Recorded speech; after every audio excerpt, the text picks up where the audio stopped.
Hi friends, L K study circle YouTube ಚಾನಲ್ಗೆ ಸ್ವಾಗತ. ಇಂದು ವೀಕ್ಷಕರೇ, ಸಾಮಾನ್ಯ ಕನ್ನಡಕ್ಕೆ ಸಂಬಂಧಪಟ್ಟ ಹಾಗೆ ಅದರಲ್ಲೂ ಕೂಡ ವಿಲೇಜ್ ಅಕೌಂಟೆಂಟ್ ಇರ್ಬೋದು, PDO ಇರ್ಬೋದು, FDA, SDA ಎಲ್ಲ ಎಕ್ಸಾಮ್ಗಳಿಗೂ ಕೂಡ ಅನುಕೂಲ ಆಗುವಂತಹ ಒಂದು ದೃಷ್ಟಿಕೋನದಿಂದ ಒಂದು ವಿಡಿಯೋನ ತೊಗೊಂಬಂದಿದ್ದೆ ಸ್ನೇಹಿತರೆ. Most expected question and most important question ಅನ್ನುವಂಥ ಒಂದು ಕಾನ್ಸೆಪ್ಟ್ ಮುಖಾಂತರ ತೊಗೊಂಬಂದಿದ್ದೀನಿ.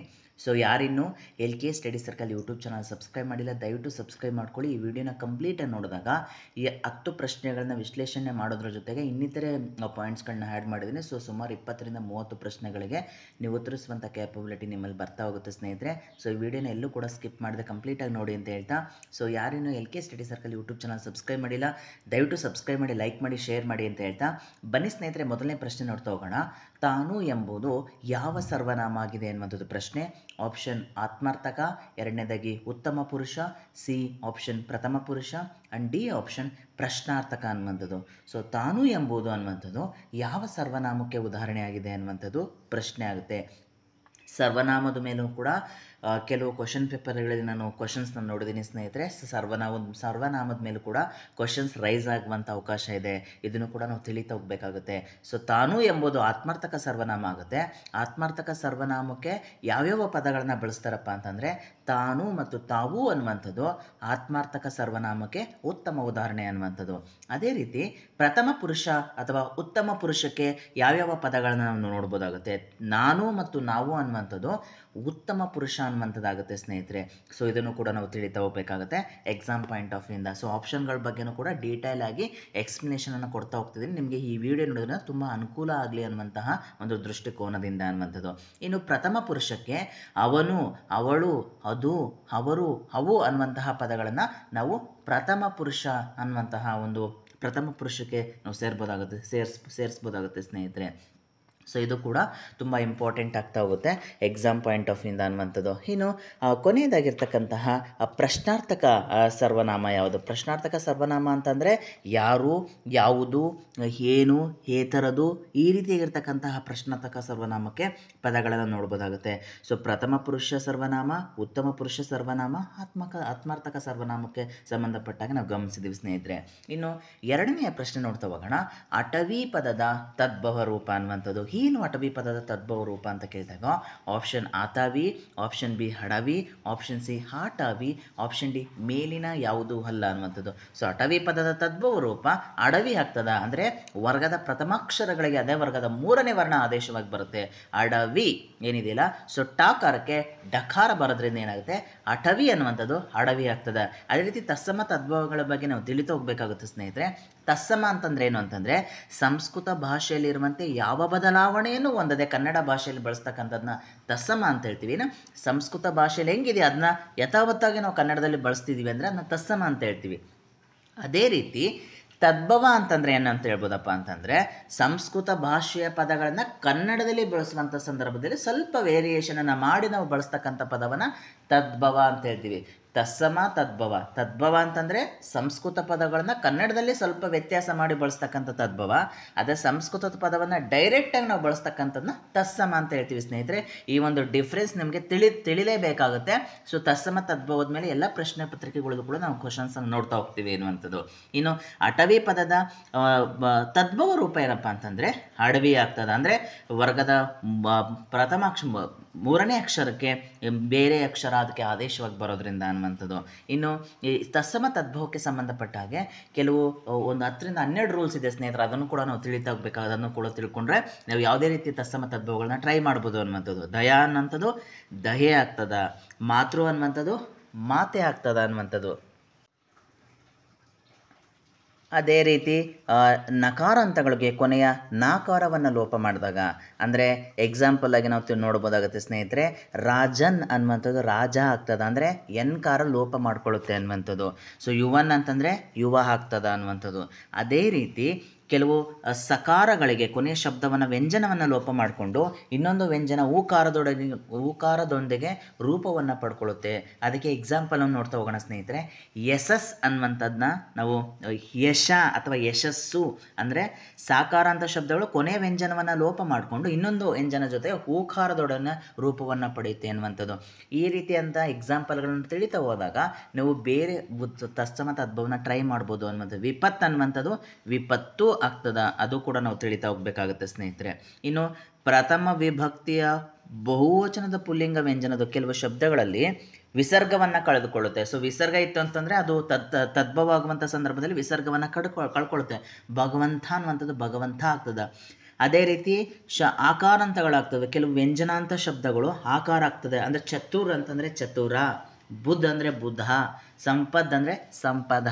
ಅಂದರೆ ಆಕಾರಾಂತಗಳು ಕಳ್ಕೊಳ್ಳುತ್ತೆ, ವ್ಯಂಜನಾಕ್ಷರಗಳು ಕಳ್ಕೊಳ್ಳುತ್ತೆ ಅನ್ನುವಂಥದ್ದನ್ನು ಕೂಡ ಇದು ಕೂಡ ಒಂದು ಇಂಪಾರ್ಟೆಂಟ್ ಆಗಿರ್ತಕ್ಕಂಥ ರೂಲ್ ಆಗ್ತದೆ ತತ್ಸಮ ತದ್ಭವಕ್ಕೆ ಸಂಬಂಧಪಟ್ಟಾಗ ಸ್ನೇಹಿತರೆ. ಇದೆಲ್ಲ ರೂಲ್ಸ್ಗಳನ್ನು ತಿಳ್ಕೊಳ್ತಾ ಹೋದಾಗ ತತ್ಸಮ ತದ್ಭವಕ್ಕೆ ಸಂಬಂಧಪಟ್ಟಾಗೆ ಯಾವುದೇ ಪ್ರಶ್ನೆಯನ್ನು ಕೊಟ್ಟರು ಕೂಡ ನೀವು ಈಸಿಯಾಗಿ ಆನ್ಸರ್ ಮಾಡ್ಬೋದು ಅನ್ನುವಂಥದ್ದು.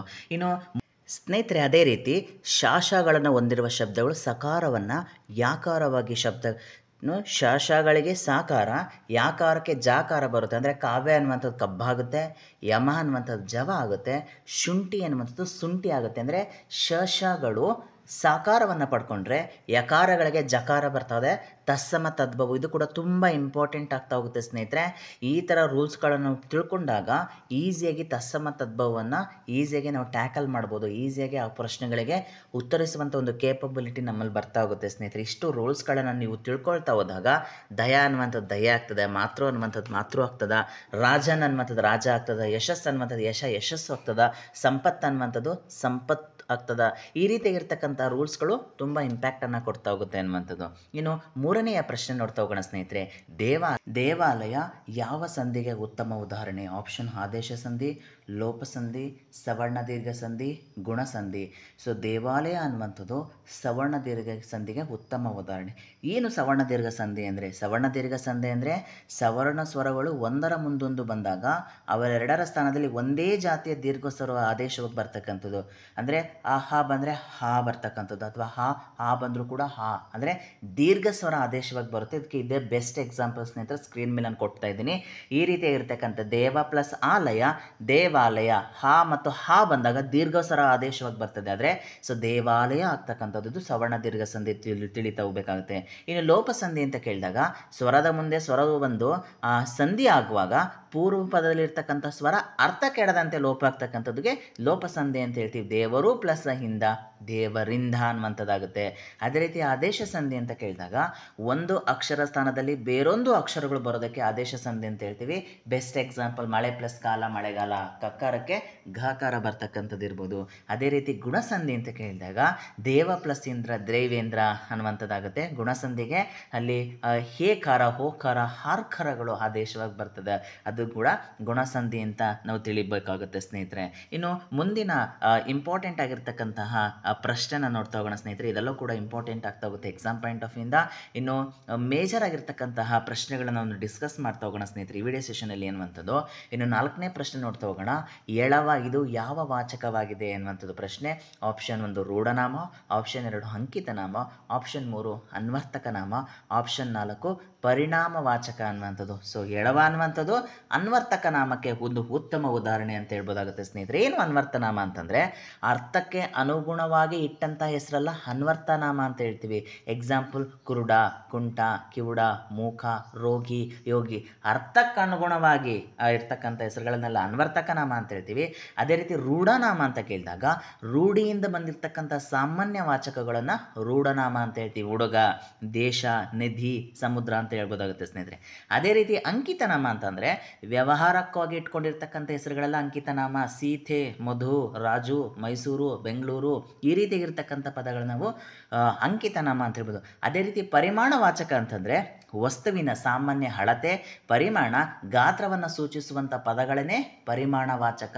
ಅಷ್ಟು, ಇಷ್ಟು, ಇವು, ಕೆಲವು ಇವೆಲ್ಲವೂ ಕೂಡ ಪರಿಮಾಣವಾಚಕಕ್ಕೆ ಸಂಬಂಧಪಟ್ಟಾಗಿ ನಾವು ಬಳಸ್ತಕ್ಕಂಥ ಒಂದು ಪದಗಳಾಗುತ್ತೆ ಸ್ನೇಹಿತರೆ. ಇದ್ರ ಮೇಲೂ ಕೂಡ ಕ್ವಶನ್ಸ್ ರೈಸ್ ಆಗ್ತಾ ಹೋಗುತ್ತೆ, ನಾವು ತಿಳಿತಾ ಹೋಗ್ಬೇಕನ್ನುವಂಥದ್ದು. ಇನ್ನು ಮುಂದಿನ ಪ್ರಶ್ನೆ ನೋಡ್ತಾ ಹೋಗೋಣ ಗೆಳೆಯರೆ. ಈ ಎಂಬುದು ತಾಲವ್ಯ, ಕಂಠ್ಯ, ದಂತ, ನಾಸಿಕ. ಈ ಎಂಬುದು ತಾಲವ್ಯ ಆಗ್ತದೆ ಸ್ನೇಹಿತರೆ. ತಾಲವ್ಯ ಅಂತಂದರೆ ನಾಲಿಗೆಯ ಸಹಾಯದಿಂದ ಹುಟ್ಟುವಂತಹ ಅಕ್ಷರಗಳು ಈ, ಚ, ಜ, ಝ ಇವೆಲ್ಲವೂ ಕೂಡ ತಾಲವ್ಯ ಆಗುತ್ತೆ. ಅದೇ ರೀತಿ ಕಂಠ್ಯ ಅಂತ ಕೇಳಿದಾಗ ಕಂಠದಿಂದ ಹುಟ್ಟುವಂತಹ ವರ್ಣಗಳನ್ನು ನಾವು ಕಂಠ್ಯ ಅಂತ ಹೇಳ್ತೀವಿ. ಅಹ, ಕ, ಕ, ಗ, ಗ, ನ್ಯ, ಆ ವಿಸರ್ಗಗಳು ಕಂಠ್ಯ ಆಗ್ತದೆ. ಇನ್ನು ದಂತ್ಯ ಅಂತ ಕೇಳಿದಾಗ ಹಲ್ಲುಗಳ ಸಹಾಯದಿಂದ ಹುಟ್ಟುವಂತಹ ಪದಗಳನ್ನು ದಂತ್ಯ ಅಂತ ಹೇಳ್ತೀವಿ. ತ, ತ, ದ, ಧ, ಲಾಸ ವರ್ಣಗಳು ದಂತ್ಯಕ್ಕೆ ಎಕ್ಸಾಂಪಲ್ ಆಗಿರುತ್ತೆ ಸ್ನೇಹಿತರೆ. ಅದೇ ರೀತಿ ನಾಸಿಕ ಅಂತಂದರೆ ಮೂಗಿನ ಸಹಾಯದಿಂದ ಹುಟ್ಟುವಂಥ ವರ್ಣಗಳು ನ್ಯಾನ್ಯ, ನಾಮಗಳು ನಾಸಿಕ ಆಗ್ತದೆ. ಇದನ್ನು ಕೂಡ ನಾವು ತಿಳಿತೋಗ್ಬೇಕಾಗುತ್ತೆ. ಇನ್ನು ಮುಂದಿನ ಪ್ರಶ್ನೆ ನೋಡ್ತಾ ಹೋಗೋಣ ಸ್ನೇಹಿತರೆ. ಕಂಬನಿ ಪದವನ್ನು ಬಿಡಿಸಿ ಬರೆದಾಗ ಅನ್ನುವಂಥದ್ದು ಆಪ್ಷನ್ 1 ಕಣ್ ಪ್ಲಸ್ ಪಾನಿ, ಕಣ್ ಪ್ಲಸ್ ಪನಿ, ಕಣ್ ಪ್ಲಸ್ ಹನಿ, ಕಣ್ಣಿನ ಪ್ಲಸ್ ಹನಿ ಅನ್ನುವಂಥದ್ದು ಆಪ್ಷನ್ಸ್ ಆಗುತ್ತೆ.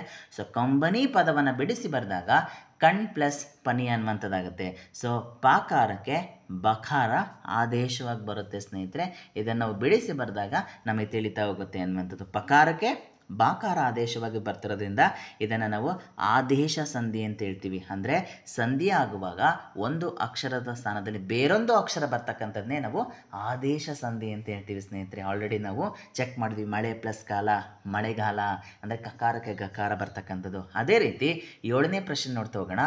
ಅಬ್ಬಬ್ಬ ಎಂಬುದು ಆಪ್ಷನ್ 1 ದ್ವಿರುಕ್ತಿ, ಆಪ್ಷನ್ 2 ಜೋಡಿ ಪದ, ಆಪ್ಷನ್ 3 ನುಡಿಗಟ್ಟು, ಆಪ್ಷನ್ 4 ಮೇಲಿನ ಯಾವುದೂ ಅಲ್ಲ. ಅಬ್ಬಬ್ಬ ಅನ್ನುವಂಥದ್ದು ದ್ವಿರುಕ್ತಿಗೆ ಪದ ಆಗಿರುತ್ತೆ ಅನ್ನುವಂಥದ್ದು. ಏನು ದ್ವಿರುಕ್ತಿ ಅಂತ ಕೇಳಿದಾಗ ದ್ವಿರುಕ್ತಿ ಅಂತಕ್ಕಂಥದ್ದು ಬೇರೆ ಬೇರೆ ಭಾವನೆಗಳನ್ನು ವ್ಯಕ್ತಪಡಿಸಲು ಒಂದೇ ಶಬ್ದವನ್ನು ಎರಡೆರಡು ಬಾರಿ ಬಳಸ್ತೀವಲ್ಲ ಅದನ್ನು ದ್ವಿರುಕ್ತಿ ಅಂತ ಹೇಳ್ತೀವಿ. ಅಂದರೆ ಭಾವನೆಯನ್ನು ವ್ಯಕ್ತಪಡಿಸೋದಕ್ಕೆ ಒಂದೇ ಶಬ್ದವನ್ನು 2 ಸಾರಿ ಬಳಸೋದಕ್ಕೆ ದ್ವಿರುಕ್ತಿ ಅಂತ ಹೇಳ್ತೀವಿ. ಹಬ್ಬಬ್ಬನ ಬಿಡಿಸಿ ಬರೆದಾಗ ಹಬ್ಬ ಪ್ಲಸ್ ಹಬ್ಬ ಅನ್ನುವಂಥದ್ದಾಗುತ್ತೆ. ಅದೇ ರೀತಿ ಜೋಡಿ ಪದ ಅಂತ ಕೇಳಿದಾಗ ದ್ವಿರುಕ್ತಿಯಂತೆ ಪ್ರಾಸಕ್ಕಾಗಿಯೋ ಭಾಷೆಯ ಸೊಬಗನ್ನು ಹೆಚ್ಚಿಸಲು ಬಳಸ್ತಕ್ಕಂಥ ಕೆಲವು ಕೂಡು ಪದಗಳನ್ನು, ಅಂದರೆ ಭಾಷೆಯ ಸೊಬಗನ್ನು ಹೆಚ್ಚಿಸಲಿಕ್ಕೆ ಬಳಸ್ತಕ್ಕಂಥ ಒಂದು ಕೂಡು ಪದಗಳನ್ನು ನಾವು ಜೋಡಿ ಪದ ಅಂತ ಹೇಳ್ತೀವಿ. ಅವಳಿ, ಜವಳಿ, ಅಚ್ಚು, ಮೆಚ್ಚು ಅನ್ನುವಂಥದ್ದು. ಅದೇ ರೀತಿ ನುಡಿಗಟ್ಟು ಅಂತ ಕೇಳಿದಾಗ ವಿಶೇಷ ಅರ್ಥವನ್ನು ಕೊಡುವಂತಹ ಪದಗಳ ಸಮುಚ್ಚಯ ಅಂತ ಹೇಳ್ಬೋದಾಗುತ್ತೆ. ಇದಕ್ಕೆ ಎಕ್ಸಾಂಪಲ್ ಕೈ ಕೊಡು ಅಂದರೆ ಸಹಾಯ ಮಾಡು, ಓಡಿ ಹೋಗು, ಮೋಸ ಮಾಡು ಅನ್ನುವಂಥದ್ದು. ಅಂದರೆ ನುಡಿಗಟ್ಟು ಅಂತಂದರೆ ಒಂದು ವಿಶೇಷ ಅರ್ಥವನ್ನು ಕೊಡ್ತಕ್ಕಂಥ ಪದಗಳನ್ನು ನಾವು ನುಡಿಗಟ್ಟು ಅಂತ ಹೇಳ್ಬೋದಾಗುತ್ತೆ ಸ್ನೇಹಿತರೆ. ಈ ರೀತಿಯಾಗಿರ್ತಕ್ಕಂತಹ ಆಪ್ಷನ್ಗೆ ಸಂಬಂಧಪಟ್ಟ ಉತ್ತರಗಳನ್ನು ತಿಳಿತಾ ಹೋದಾಗ ಸೊ ಕ್ವಶನ್ ಪೇಪರ್ನ ಈಸಿಯಾಗಿ ನಾವು ಸಾಲ್ವನ್ನು ಮಾಡ್ತಾ ಹೋಗ್ಬೋದಾಗುತ್ತೆ ಸ್ನೇಹಿತರೆ. ಅದೇ ರೀತಿ 8ನೇ ಪ್ರಶ್ನೆ ನೋಡ್ತಾ ಹೋಗೋಣ. ಕಾಗುಣಿತ ದೋಷವನ್ನು ಪತ್ತೆ ಹಚ್ಚಿ ಎನ್ನುವಂಥ ಸಮ್ಮಿಶ್ರ, ಪಿ ಸರ್ಕಾರ, ಕ್ಯೂ ಅಲಗಾಡುತ್ತದೆ, ತಪ್ಪಿಲ್ಲ. ಸೊ ಇಲ್ಲಿ ಕಾಗುಣಿತ ದೋಷ ಯಾವುದಿದೆ ಅದನ್ನ ಮಾರ್ಕ್ ಮಾಡಿ ಅಂತ ಹೇಳ್ತಿದ್ರೆ ಸೊ ಸಮ್ಮಿಶ್ರ ಸರ್ಕಾರ ಅಲುಗಾಡುತ್ತಿದೆ ಅನ್ನುವಂಥದ್ದು ಇಲ್ಲಿ ಕೊಟ್ಟಿರ್ತಕ್ಕಂತಹ ಒಂದು ಸ್ಟೇಟ್ಮೆಂಟ್ ಆಗಿದೆ ಸ್ನೇಹಿತರೆ. ಇಲ್ಲಿ ಸಮ್ಮಿಶ್ರ ಸರ್ಕಾರ ಅಲುಗಾಡುತ್ತಿದೆ ಅನ್ನುವಂಥದ್ದು ಯಾವುದೇ ರೀತಿಯಾದಂಥ ಕಾಗುಣಿತ ದೋಷ ಇದಕ್ಕೆ ಆಪ್ಷನ್ ಡಿ ಆಗುತ್ತೆ ಏನು ಸ್ನೇಹಿತರೆ. ಸೊ ಈ ಥರ ಪ್ರಶ್ನೆಗಳನ್ನು ಕೂಡ ನಾವು PQRS ಪ್ರಶ್ನೆಗಳನ್ನು ಕೂಡ ನಾವು ಜಾಯಿಂಟ್ ಮಾಡೋದಿರ್ಬೋದು ಅಥವಾ ಕಾಗುಣಿತ ದೋಷನ ಪತ್ತೆ ಹಚ್ಚುವಂಥ ಪ್ರಶ್ನೆಗಳನ್ನು ಕೂಡ ಎಲ್ಲ ಸೇರಿಸಲು ಕೂಡ ನಾವು ನೋಡ್ತಾ ಹೋಗ್ತಿದ್ದೀವಿ ಅನ್ನುವಂಥದ್ದು. ಇನ್ನು 9ನೇ ಪ್ರಶ್ನೆ ನೋಡ್ತಾ ಹೋಗೋಣ. ಆಸ್ಪತ್ರೆ ಪದವನ್ನು ಯಾವ ಭಾಷೆಯಿಂದ ಎರವಲು ಪಡೆದಿದ್ದೇವೆ ಅನ್ನುವಂಥದ್ದು option Portuguese, option 2 English, option 3 Parsi, option 4 Hindustani ಅನ್ನುವಂಥದ್ದು. ಸೊ ಆಸ್ಪತ್ರೆ ಪದವನ್ನು ನಾವು ಇಂಗ್ಲೀಷ್ ಭಾಷೆಯಿಂದ ಎರವಲು ಪಡೆದಿದ್ದೇವೆ. ಸೊ ಪೋರ್ಚುಗೀಸ್ಗೆ ಸಂಬಂಧಪಟ್ಟಾಗೆ ಸಾಬೂನು, ಅಲಿಮಾರು, ಮೇಜು, ಪಾದ್ರಿಯಾದಂಥ ಪದಗಳನ್ನು ನಾವು ನೋಡ್ಬೋದಾಗುತ್ತೆ ಸ್ನೇಹಿತರೆ. ಅದೇ ರೀತಿ ಪಾರ್ಸಿ ಅಂತ ಕೇಳಿದಾಗ ಆವಾಜು, ಅಬ್ಕಾರಿ, ಇಜ್ಜತ್ತು, ಐಷಾರಾಮ, ದರ್ಬಾರು, ರಾಜೀನಾಮೆ ಇವೆಲ್ಲವೂ ಕೂಡ ಪಾರ್ಸಿಯಿಂದ ಪಡ್ಕೊಂಡಿದ್ದೀವಿ ಎರವಲು ಅನ್ನುವಂಥದ್ದು. ಅದೇ ರೀತಿ ಹಿಂದೂಸ್ತಾನಿ ಅಂತ ಕೇಳಿದಾಗ ಅಂಗನವಾಡಿ, ಆಸಾಮಿ, ಚಪ್ರಾಸಿ, ಚಮಚ ಈ ರೀತಿಯಾಗಿರ್ತಕ್ಕಂಥ ಪದಗಳನ್ನ ನಾವು ಹಿಂದೂಸ್ತಾನಿಯಿಂದ ಪಡೆದಿದ್ದೀವಿ ಅನ್ನುವಂಥದ್ದನ್ನ ಇದನ್ನು ಕೂಡ ನಾವು ತಿಳಿತಾ ಹೋಗಬೇಕಾಗುತ್ತೆ. ಇದನ್ನು ಕೂಡ ರೈಸ್ ಮಾಡ್ತಾ ಹೋಗ್ತಾರೆ ಕ್ವಶನಲ್ಲಿ ಅನ್ನುವಂಥದ್ದು. ಅದೇ ರೀತಿ ಕೊನೆಯ ಪ್ರಶ್ನೆ ನೋಡ್ತಾ ಹೋಗೋಣ ಸ್ನೇಹಿತರೆ ಈ ವಿಡಿಯೋ ಸೆಷನ್ನ. ಎಂಜಲು ಕೈಯಲ್ಲಿ ಕಾಗೆ ಓಡಿಸುವವ ಅನ್ನುವಂಥದ್ದು ಪ್ರಶ್ನೆ. ಆಪ್ಷನ್ 1 ಶಾಸ್ತ್ರಿ, ಆಪ್ಷನ್ ಬಿ ಜಿಪುಣ, ಆಪ್ಷನ್ ಸಿ ನಿಪುಣ, ಆಪ್ಷನ್ ಡಿ ಪೂಜಾರಿ ಅನ್ನುವಂಥದ್ದು. ಸೊ ಎಂಜಲು ಕೈಯಲ್ಲಿ ಕಾಗೆ ಓಡಿಸುವವನ ನಾವು ಜಿಪುಣ ಅಂತ ಹೇಳ್ತಕ್ಕಂಥದ್ದು. ಅಂದರೆ ಎಂಜಲು ಕೈಯ ಕಾಯಿಗೆ ಓಡಿಸ್ತಾನೆ ಅಂತಂದರೆ ಅವನು ಜಿಪುಣತನ, ಅಂದರೆ ಖರ್ಚು ಮಾಡಲ್ಲ, ಅಂದರೆ ₹1 ಕೂಡ ಕಳ್ಕೊಳ್ಳೋದಕ್ಕೆ ಇಷ್ಟಪಡದೇನೆ ಇರ್ತಕ್ಕಂಥದ್ದು ಜಿಪುಣ ಅಂತ ಹೇಳ್ತಕ್ಕಂಥದ್ದು. ಅವನು ಯಾವುದೇ ರೀತಿಯಾದಂತಹ ದುಡ್ಡನ್ನು ಖರ್ಚೇ ಮಾಡಲ್ಲ ಅನ್ನುವಂತಹ ಒಬ್ಬ ವ್ಯಕ್ತಿಗೆ ನಾವೇನಂತ ಹೇಳ್ತೀವಪ್ಪ ಅಂತಂದರೆ ಜಿಪುಣ, ಅವನು ದುಡ್ಡು ಬಿಚ್ಚಲ್ಲ ಅವನು, ಈ ರೀತಿಯಾಗಿರ್ತಕ್ಕಂಥ ಲೋಕಲ್ ವರ್ಡ್ಸಲ್ಲಿ ನಾವು ಹೇಳ್ಬೋದಾಗುತ್ತೆ ಸ್ನೇಹಿತರೆ. ಸೊ ಎಂಜಲು ಕೈಯಲ್ಲಿ ಕಾಗೆ ಓಡಿಸುವವನ ನಾವು ಜಿಪುಣ ಅಂತ ಹೇಳ್ಬೋದಾಗುತ್ತೆ ಸ್ನೇಹಿತರೆ. ಸೊ ಈ ಥರದ ಪ್ರಶ್ನೆಗಳನ್ನು ಕೂಡ ನಾವು ತಿಳಿತಾ ಹೋಗಬೇಕಾಗುತ್ತೆ ಎಕ್ಸಾಮ್ ಪಾಯಿಂಟ್ ಆಫ್ ವ್ಯೂಯಿಂದ ಗೆಳೆಯರೆ. ಸ್ನೇಹಿತರೆ, ಈ ಒಂದು ವಿಡಿಯೋ ಸೆಷನಲ್ಲಿ 10 ಪ್ರಶ್ನೆಗಳನ್ನು ಡಿಸ್ಕಸ್ ಮಾಡುವಂಥ ಒಂದು ಪ್ರಯತ್ನ ಮಾಡಿದ್ದೀನಿ ಸ್ನೇಹಿತರೆ. ಮೋಸ್ಟ್ ಎಕ್ಸ್ಪೆಕ್ಟೆಡ್ ಕ್ವಶನ್ಸ್ ಅಂತ ಹೇಳ್ಬೋದು. ಸೊ ಒಂದು ಪ್ರಶ್ನೆಗಳಿಗೆ ನೀವು ಉತ್ತರಿಸುವಂಥ ಮುಖಾಂತರ 10ರಿಂದ 15 ಪ್ರಶ್ನೆಗಳನ್ನು ಕವರ್ ಮಾಡುವಂಥ ಒಂದು ಪ್ರಯತ್ನ ಇರುತ್ತೆ ಸ್ನೇಹಿತರೆ. ಈ ಒಂದು ಪ್ರಯತ್ನ ನಿಮಗೆ ಇಷ್ಟ ಆಯಿತು ಅಂದರೆ ದಯವಿಟ್ಟು ಸಬ್ಸ್ಕ್ರೈಬ್ ಮಾಡಿ, ನಮ್ಮ ಚಾನಲ್ನ ಬೆಳವಣಿಗೆಗೆ ಸಹಕಾರಿ ಮಾಡಿ ಅಂತ ಹೇಳ್ತಾ, ಮುಂದೆ ಈ ರೀತಿಯಾಗಿರ್ತಕ್ಕಂತಹ ವಿಡಿಯೋಗಳು ಬೇಕು ಅನ್ನುವಂಥದ್ದನ್ನ ಕಮೆಂಟ್ ಮಾಡಿ ತಿಳಿಸಿ ಸ್ನೇಹಿತರೆ. ಯಾವ ರೀತಿಯಾಗಿರ್ತಕ್ಕಂಥ ವಿಡಿಯೋ ಸೆಷನ್ಗಳು ಬೇಕು ಅನ್ನೋಂಥದ್ದನ್ನ ಕಮೆಂಟ್ ಮಾಡಿ ತಿಳಿಸ್ತಾ ಹೋಗಿ ಅದಕ್ಕೆ ಉತ್ತರಿಸುವಂಥ ಒಂದು ಪ್ರಯತ್ನ ಮಾಡ್ತೀನಿ.